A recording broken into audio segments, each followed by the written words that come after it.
Start. Sir, I am very happy to move this motion because at last we have been able to create an environment in which the normal functioning of the House resumes. Pursuant to the reservations in the media and the demand of the opposition, a minister of this government resigned way back on the 14th of November, much before the report of the Comptroller and Auditor General was placed in this House on the 16th November.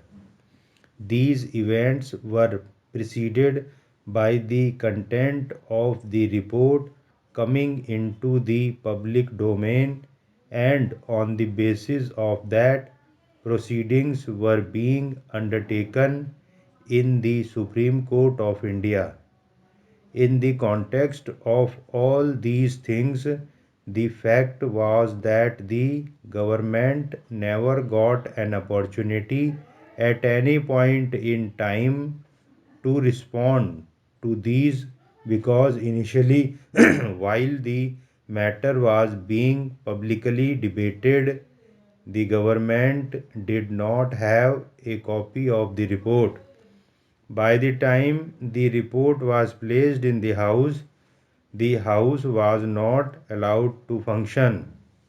So, Mr. Deputy Chairman, sir, at no point in time the government got a chance to really respond to the audit objections of the said report, and when the government tried hard to do that, it was met with a lot of resistance.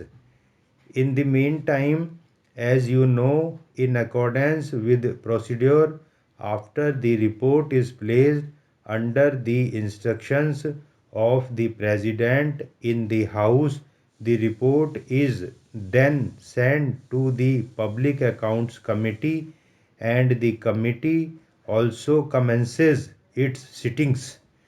Now, we thought that there should be a point in time when the government should be able to respond as far as this issue was concerned because everything was already in the public domain. So, I am very happy that ultimately we are in a position that the matter is ultimately going to a joint parliamentary committee and that all the issues will be looked into threadbare.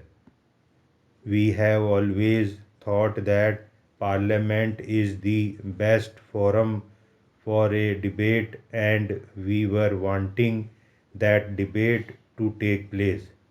In fact, I was reminded of the fact that when some years ago, way back in 2001, pursuant to another episode that happened where some wrongdoings was shown to the public enough, the media, my good friend who is now the leader of the opposition made the following statement.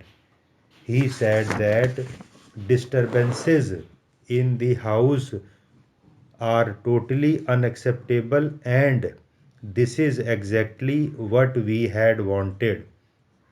He also said that if there are any lapses, these should be corrected. It is absolutely right. I entirely agree with him. This is extremely the sentiment that my good friend had expressed way back in 2001. It is exactly the sentiment that we expressed, but unfortunately, it was not accepted, and for reasons that are quite obvious. But anyway, this is a matter of the past because I think as a nation we have to move forward, and so we intend to move forward. But having said that, sir, I must also explain why the motion refers to the period from 1998 to 2009. That is important because this whole policy with regard to spectrum started way back when 1994. Sir, after the spectrum had been auctioned or the licenses had been auctioned, the companies got into great difficulty, and because of it, the then government decided to allow the companies to move to a revenue sharing agreement. At that point in time, the Auditor General's report of 2000 made some very negative remarks, and I do not want to go into this because that is a matter of merits. Very negative remarks were made on how the whole process of migration had taken place to the revenue sharing agreement.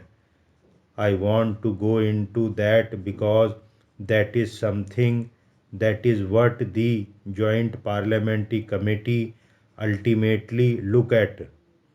Now I just want to make one point clear because I think that is not known to the public at large.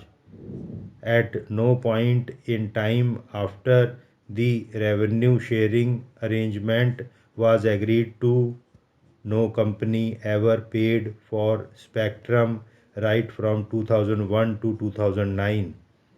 That is a fact that the people of our country should know. The people of India should also know three other facts. Way back in November 2001, without any remuneration of Telecom Regulatory of India and without the Telecom Commission, an order was passed by the then government that spectrum should be allotted with the license at a particular frequency. In January 2002, the Government of India has increased the allocation of spectrum without any recommendation of the committee, without the recommendation of the Telecom Commission. Then, in September 2003, pursuant to the recommendations of the high powered committee, again this limit was increased without the recommendation of the Government of India or without the recommendation of the Telecom Commission. A decision took place by the Cabinet on October 31, 2003. That decision is now the subject matter not only of the findings of Comptroller and Auditor General of India but also the one main committee.